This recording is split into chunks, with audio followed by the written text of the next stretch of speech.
Kenapa anak mulai susah mendengar nasihat kita? Hai Bun, ketika anak mulai sulit mendengar nasihat kita, mungkin ada sesuatu yang perlu kita perbaiki dalam cara kita menyampaikan.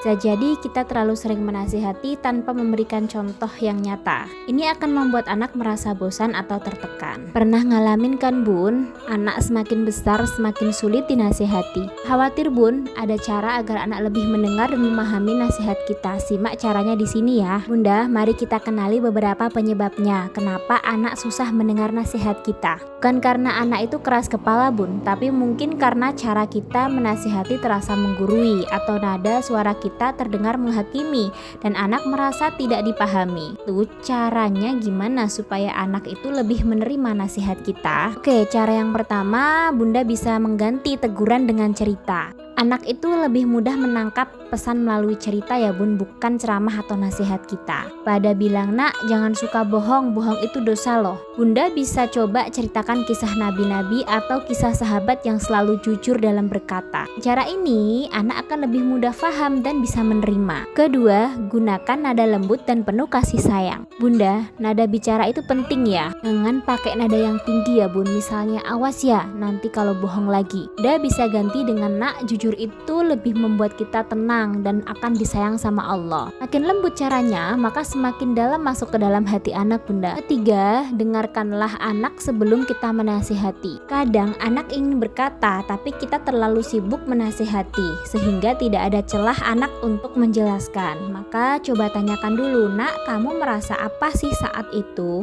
Tahu Bunda pengen tahu, kamu tadi kenapa? Coba cerita. Jika anak merasa dipahami, mereka lebih mudah menerima masukan kita Bunda. Oke, yang keempat, jadilah teladan bukan sekedar pemberi nasihat. Anak itu lebih cepat meniru daripada mendengar ya Bun. Jika ingin anak berkata lembut, kita juga harus berbicara dengan lembut.